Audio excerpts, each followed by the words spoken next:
आपकी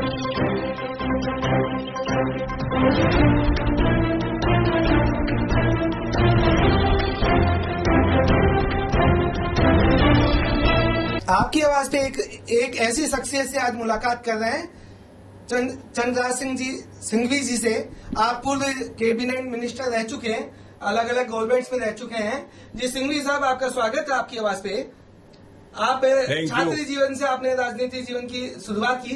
थोड़ा हमारे व्यूवर्स को मैं चाहूंगा कि आप एक अपना ब्रीफ इंट्रोडक्शन हमारे व्यूवर्स को बताएं कि आपने कहां से शुरुआत की और किन किन पदों पे आप रहे हैं। मैंने शुरुआत की 1958 से। जी 1958 से मैं स्वतंत्र पार्टी का स्टेट ऑर्गेनाइजर था जी, और मीनू मसानी और गायत्री देवी और मारवा लक्ष्मण जी के साथ काम किया जी। तब से मैं फिर छात्र राजनीति में आ गया, जोधपुर यूनिवर्सिटी स्टूडेंट यूनियन का प्रेसिडेंट रहा। पूरे हिंदुस्तान की सारी यूनिवर्सिटीज की सेंट्रल बॉडी एनसीयूएसआई का मैं इलेक्टेड प्रेसिडेंट रहा जी, जिसका नाम था national council of university students of India जी। तब से अब तक मैं राजनीति करता रहा जी। आप कैबिनेट मिनिस्टर भी रह चुके हैं वसुंधरा जी की गवर्नमेंट में। अलग देखिए, मैं चुनाव की राजनीति में मैंने अपने आप को ज्यादा सक्रिय नहीं किया जी। लेकिन हरदेव जोशी ये राज्य में राजस्थान हाउसिंग कोऑपरेटिव सोसाइटी का चेयरमैन था, जहां मेरे से पहले रामदेव महरिया कैबिनेट मंत्री थे, वो थे जी। तो मेरे को भी कैबिनेट मंत्री का ही स्तर था जी। उसके बाद में मैं स्वतंत्र पार्टी का स्टेट ऑर्गेनाइजर होने के साथ ही साथ स्टूडेंट लाइफ से स्टार्ट होकर कांग्रेस में आ गया जी। नसरुल्लाह मिर्जा मुझे कांग्रेस में लाए थे जी जी। कांग्रेस का मैं पीसीसी मेंबर रहा, कांग्रेस का मैं ऑर्गेनाइजिंग सेक्रेटरी। पूरे हिंदुस्तान में एक ही पद बना मेरे लिए, चीफ ऑर्गेनाइजिंग सेक्रेटरी। अच्छा, जो मैं कांग्रेस का रहा जी। उसके बाद में हरदेव जोशी के बाद में नाथुराम मिर्जा जी आए जी। उसके बाद कांग्रेस ने मुझे अच्छा मौका दिया, फिर भैरू सिंह जी के साथ में बीजेपी में आ गया, बीजेपी में रहा। होते होते राजनीति में करीब भाजपा में मैं कैबिनेट मंत्री रहा वसुंधरा जी के साथ, फुल कैबिनेट मिनिस्टर का दर्जा था मेरा। कांग्रेस में कैबिनेट मिनिस्टर का दर्जा था, भाजपा की राष्ट्रीय कार्यकारिणी का मेंबर था, भाजपा का वाइस प्रेसिडेंट था, भाजपा का पॉलिटिकल एडवाइजर था, कांग्रेस का एआईसीसी का सेक्रेटरी था, मध्य प्रदेश का प्रभारी था। जब अजीत जोगी, कमलनाथ, दिग्विजय सिंह, इन तीनों का मैं बॉस था, I was incharge of the state. ये लोग थे मेरे साथ, बहुत काम किया, बहुत लोगों के साथ रहा, बहुत पदों पर रहा। जेडीयू का मैं राष्ट्रीय महासचिव रहा, जो शरद जी अध्यक्ष थे मैं राष्ट्रीय महासचिव था। उस पद में गुजरात का प्रभारी था। फिर उमा भारती की पार्टी का वाइस प्रेसिडेंट था, तब मैं 4 स्टेट का प्रभारी रहा। बीजेपी के अंदर रहते हुए मैंने बहुत काम किया, और इस पुरानी कथा और कहानी को कहने का अब कोई संदर्भ नहीं है। लेकिन मैं मोदी जी के साथ भी जो काम किया हम जानना चाहते हैं। मोदी ने बहुत काम किया। मैं गुजरात का प्रभारी था, तब मोदी जी ने मुझे घर बुला के कहा था कि उमा भारती को हटा दे मैदान से। उमा जी ने विद्रोह करके 40 आदमी खड़े किए, उनकी बात मानकर मैंने ऐसा काम किया जिससे मोदी जी को बहुत लाभ हुआ। फिर मोदी जी का नीतीश कुमार को ठीक कर, तो नीतीश से संघर्ष किया। तब मोदी जी ने कहा जहाँ जाओगे मुझे खड़ा पाओगे, पर मुझे लगता नहीं कि मोदी जी की याददाश्त में अब वो बात रही है, और मैं किसी से समय लेकर ज्यादा मिलना नहीं चाहता, तो मैं सब पदों पर रह चुका हूँ। जेडीयू का राष्ट्रीय महासचिव रह चुका, 2 बार कैबिनेट मंत्री रह चुका, एआईसीसी का ऑल इंडिया सेक्रेटरी। अब ऐसी कोई इच्छा नहीं है। अब राजस्थान की राजनीति में निर्दलीय मंत्री बनाया था मैंने। 2008 में मैंने 100 निर्दलीय आदमी लड़ाए थे। इस बार भी ऐसा ही प्रोग्राम है, मैं निर्दलीय मंच की स्थापना करूंगा। अच्छा, निर्दलीय मंच आप राजस्थान की राजनीति में खड़ा करने जा रहे हैं। 145। तो आपको ऐसे ही नहीं चाणक्य कहा जाता। आप राजस्थान की राजनीति को किस तरह से देख रहे हैं? आने वाले इलेक्शन को आप किस तरह से देख रहे हैं? आने वाले इलेक्शन में क्या है कि अगर सचिन पायलट के नेतृत्व में कांग्रेस ने चुनाव लड़ा तो भाजपा को बहुत तकलीफ आएगी। बीच में आता है रूमर कि सचिन पायलट आ रहे हैं ये उसका लुकआउट है। लेकिन अगर गहलोत के नेतृत्व में चुनाव हुआ तो कांग्रेस 20-25 सीट से ज्यादा सीट नहीं रहेगी। अच्छा, तो आपका ये कहना है कि गहलोत जी के नेतृत्व में अगर चुनाव लड़ा जाता है तो कांग्रेस लगभग 20-25 सीटों में सिमट जाएगी। ज्यादा से ज्यादा 20-25। ये बड़ी बात कह रहे हैं। सचिन के साथ हुआ तो 50-60 सीट पर सचिन आ सकता है, लेकिन कोई हालत में सरकार तो बीजेपी की बनेगी। बीजेपी की हमारा निर्दलीय मंच उस समय बीजेपी के साथ रहेगा। ये मैं पहली घोषणा कर चुका हूँ कि अगर हम लोगों ने चुनाव लड़ा निर्दलीय रूप से, जी। हम भी 50-60 आदमी को चुनाव लड़ाएंगे, जी। चाहे हमारा 1 जीते, चाहे 20 जीते, चाहे 10 जीते, हमारा झुकाव यही रहेगा कि भाजपा की सरकार बने, क्योंकि हमारे मोदी जी के बहुत अच्छे संबंध रहे हैं। नहीं, संबंध रहे हैं तो क्यों नहीं बीजेपी के साथ मिलकर लड़ते मैं हैं? मिलकर नहीं लड़ता, मैं इनको नेता नहीं मानता किसी को। अच्छा, लोकल पॉलिटिक्स मैं में कोई नहीं, मिलकर- लोकल नहीं है, बहुत कम लोग हैं जो मेरे से वरिष्ठ हैं। जी, जी, और मैं जी। कार्यकर्ता के रूप में काम, मैं इंडिविजुअल काम करता हूँ। किन मुद्दों से मोदी जी या बीजेपी या नेशनल गवर्नमेंट से आप, नेशनल जो पॉलिटिक्स है उन मुद्दों पे मोदी जी के साथ है? मोदी जी राष्ट्र भक्त है, देशभक्त है, सनातन आदमी है, राम के भक्त है, सब धर्मों को मानते हैं। मोदी जी बहुत योग्य आदमी है, विश्व की शक्ति है, आज पूरा विश्व उनकी राय लेता है।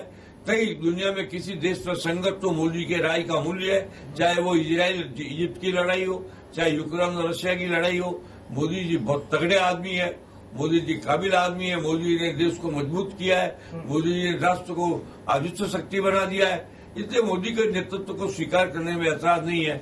मोदी और अमित शाह के अलावा भाजपा में कोई ऐसा नेता नहीं है जिससे मैं अपने साथी के अलावा कोई दूसरा विषय कर लूं।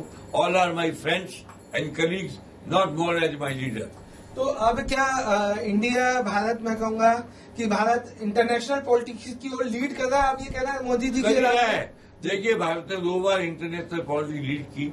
जब जवाहरलाल नेहरू प्रधानमंत्री थे तब नेहरू, ख्रुश्चेव और कैनेडी की टीम विश्व को लीड किया करती थी। अच्छा। अब नरेंद्र मोदी के रहते हुए विश्व का कोई राष्ट्र ऐसा नहीं है जिसकी राजनीति में मोदी का महत्व न हो, जो मोदी की राय न लेता हो, जो चाहे मोदी, कई युद्ध भी होगा तो समझौते की बात मोदी जी करेंगे। जी।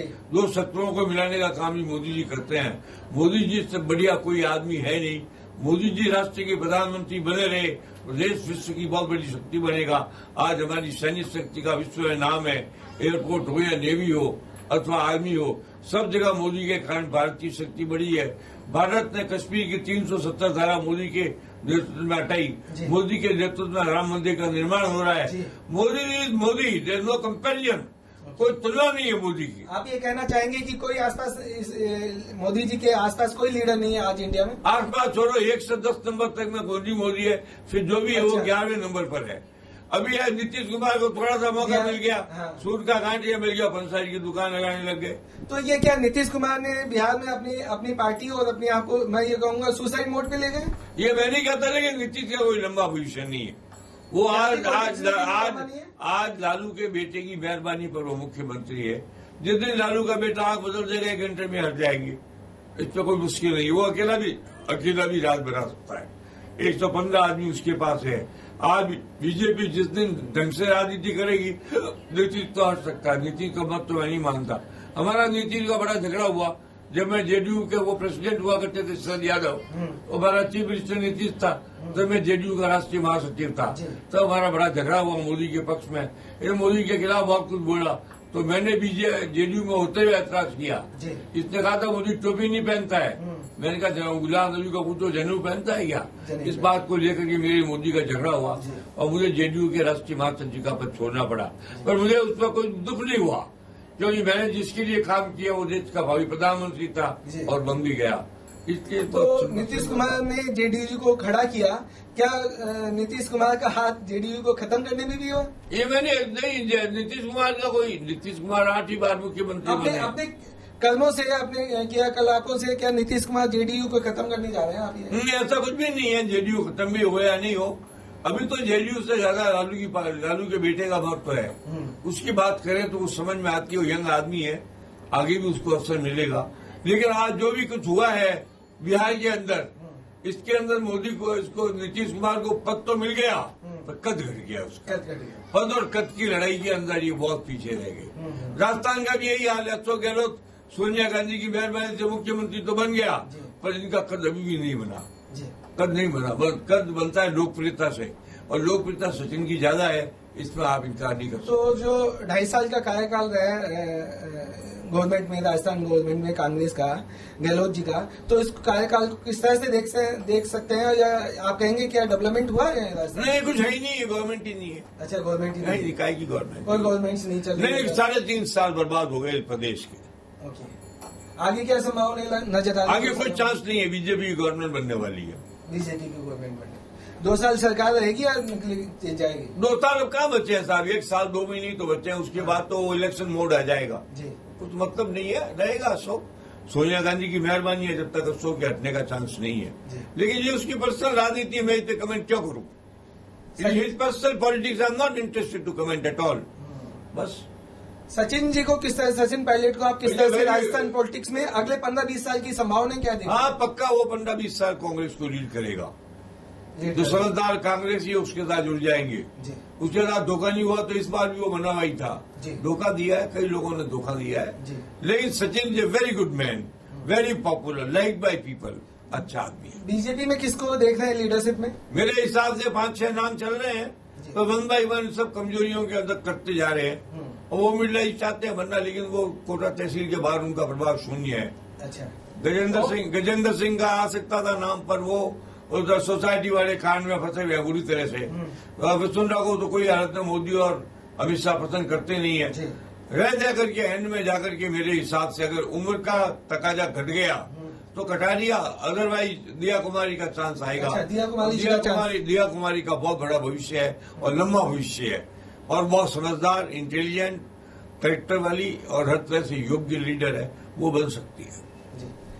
जी, आपने राजस्थान की पॉलिटिक्स पे बहुत बताया, इंटरनेशनल पॉलिटिक्स के बारे में बात की, मोदी जी की बात की।